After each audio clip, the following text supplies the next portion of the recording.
kita berdoa. Ya Allah Bapa di dalam kerajaan surga, pada sore hari ini kami anak-anak-Mu mau mendengarkan sabda firman-Mu. Semoga sabda kebenaran firman-Mu bisa menyenangkan hati-Mu, Tuhan. Ini doa kami. Hanya kami mau serahkan hidup kami ke dalam tangan-Mu penuh kuasa. Haleluya. Amin. Amin. Kita membuka kitab kita yang terdapat dalam kitab Lukas 15 ayat 18 sampai dengan 24.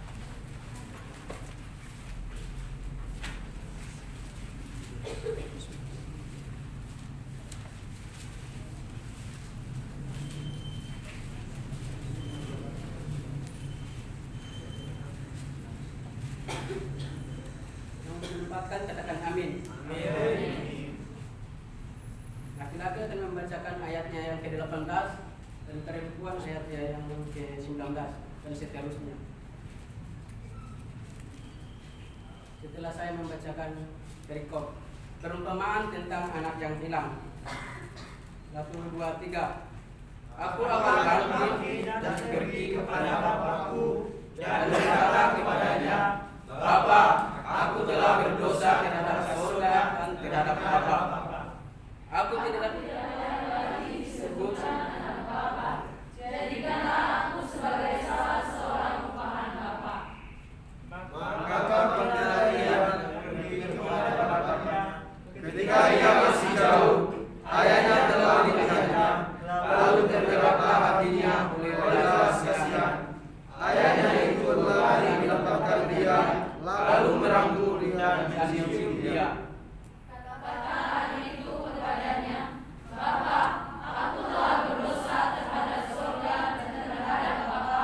Aku tidak layak lagi disebut anak Bapa. Tetapi ayah itu berkata kepada hamba-hambanya, beraslah bahwa mengenali jubah yang terbaik, pakaikanlah itu kepadanya, dan kenakanlah cincin pada jarinya dan sepatu pada kakinya. Dan ambillah anak lembu kampung itu, sembelihlah dia, dan marilah kita makan dan bersuka-cita. Sebab anakku ini telah mati dan menjadi kembali. Ia telah hilang dan didapat kembali. Maka mulailah mereka bersukacita. Tetapi anaknya yang sulung berada di ladang, dan ketika ia pulang dan datang ke rumah, ia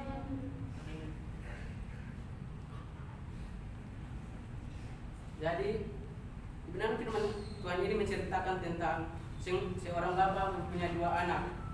Yang sulung berkata kepada bapa, Bapak, berikanlah harta milik kepunyaan kita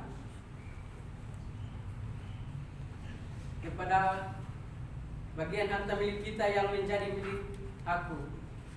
Lalu ayahnya membagi-bagikan harta miliknya mereka kepada kedua anak laki-laki itu.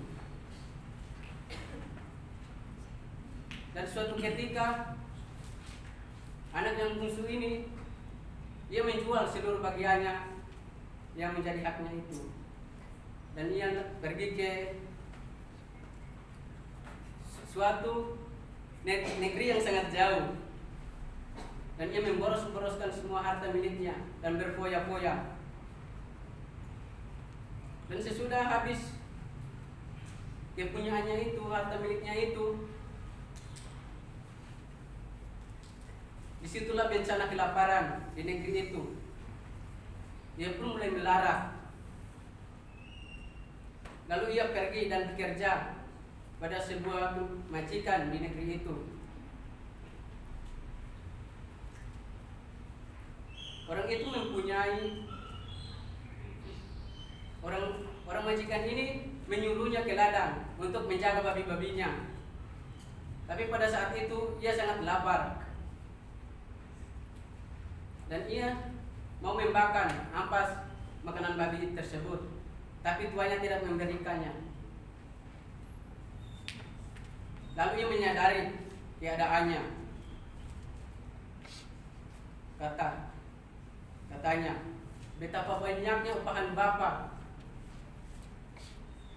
Bapakku yang berlimpah-limpah, tetapi aku di sini mati kelaparan.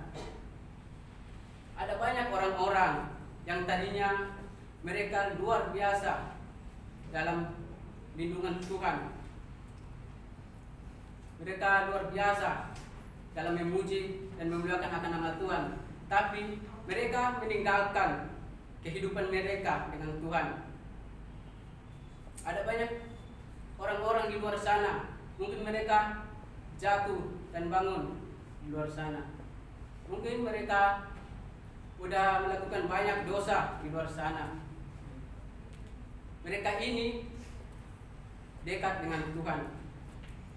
Dan pada saat ini, hari ini saya memberi tema yaitu pulih karena dosa. Pulih dari dosa. Amin. Pemulihan adalah proses suatu cara mengembalikan suatu yang rusak. Tuhan menghendaki agar kita naik lebih tinggi, tetapi iblis juga selalu membawa kita hidup kita ke bawah. Ada peluang yang kita berikan kepada iblis-iblis ini, yaitu masa lalu kita yang selalu menjadi trauma bagi kehidupan kita pada saat ini.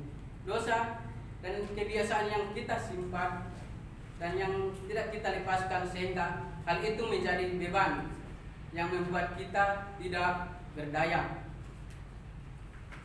Dan saya percaya bahwa orang yang mau pulih, saya tidak tahu keadaan rohani pada saat ini teman-teman. Di tempat ini saya tidak tahu.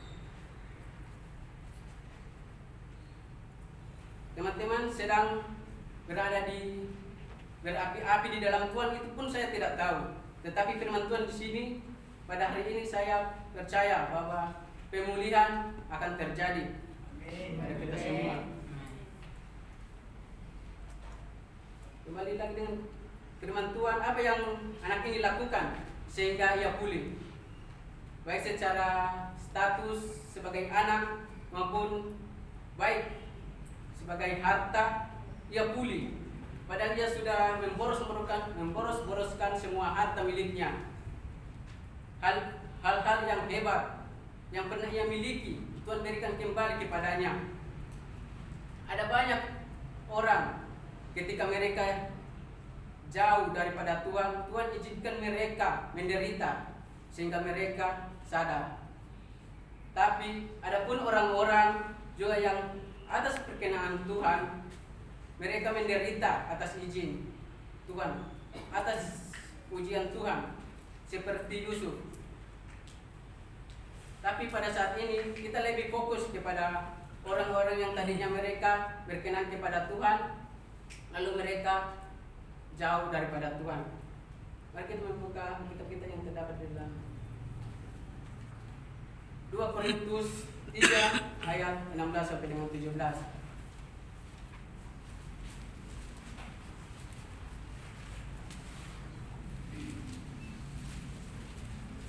2 Korintus 3 ayat 16 dan 17. Beginilah firman Tuhan. Tetapi apabila hati seorang berbalik kepada Tuhan, maka selubung itu diambil daripadanya. Sebab Tuhan adalah roh, di mana ada roh Allah, di situ ada kemerdekaan. Amin.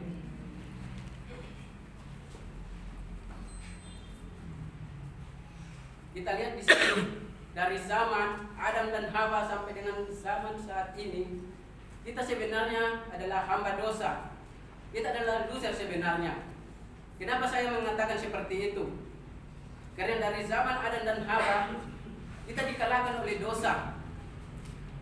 Kita tidak berdaya. Manusia pada awalnya di Taman Eden dikalahkan oleh dosa, sehingga lahir generasi ke generasi yang hancur, yang selalu kalah dengan dosa. Lahir generasi pembunuh, lahir generasi penyuka sesama jenis, lahir generasi yang jahat dan lain-lain. Dan terus kita lihat dari zaman ke zaman, zaman ke zaman, masa ke masa, manusia selalu dikuasai oleh dosa. Dan Alkitab di sini dicatat sebab Tuhan adalah roh, di mana ada roh Allah, di situ ada kemerdekaan. Sekali lagi firman Tuhan mengatakan di mana ada roh, di situ ada, di mana ada roh Allah, di situ ada kemerdekaan. Pernahkah saudara bermimpi ingin bebas dari dosa?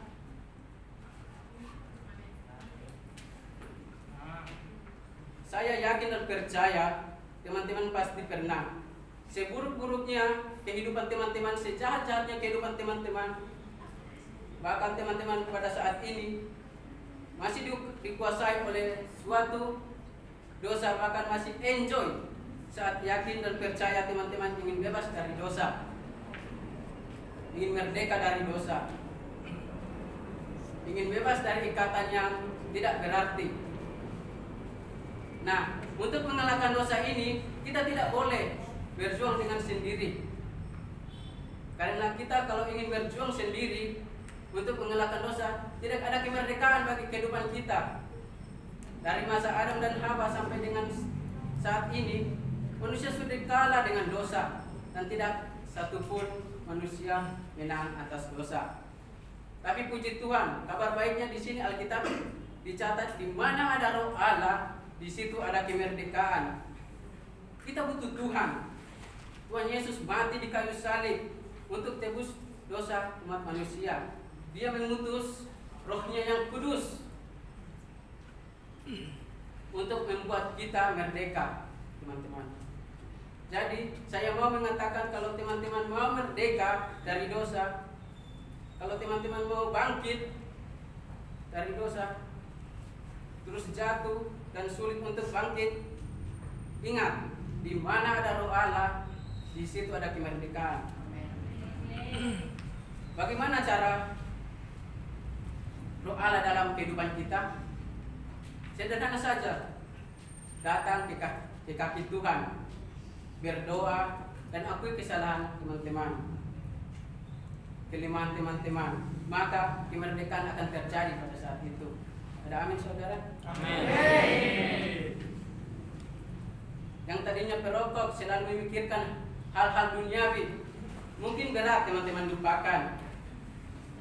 Tapi saya jamin, jika teman-teman datang ke Tuhan, minta Roh Kudus berkuasa dalam kehidupan teman-teman dan memimpin kehidupan teman-teman, percayalah kemerdekaan akan terjadi. Amin.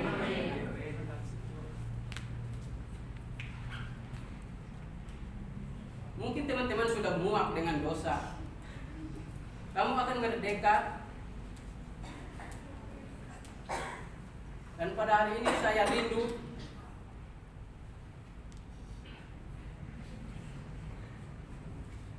sekali, marilah teman-teman kita berdoa agar supaya kita merdeka dari dosa. Karena percuma negara kita merdeka, tapi kitanya yang terbelenggu. Mari kita berdoa. Bapak, kami berdoa pada sore hari ini. Kami berkumpul. Biarlah Roh Kudus memulihkan terjadi bagi kami Tuhan. Biarlah Roh-Mu turun atas kami. Tuhan, kami yakin dan percaya Engkau selalu menjamah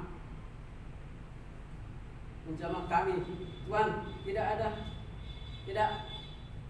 ada Tuhan selain Engkau. Tidak ada keselamatan yang kekal selain Engkau, Tuhan. Kami percaya itu. Kami yakin bahwa Engkau selalu ada di sisi kami. Inilah doa kami. Di dalam nama Tuhan Yesus, kami sudah berdoa dan mengucap syukur kepada-Mu. Haleluya. Amin. Amin.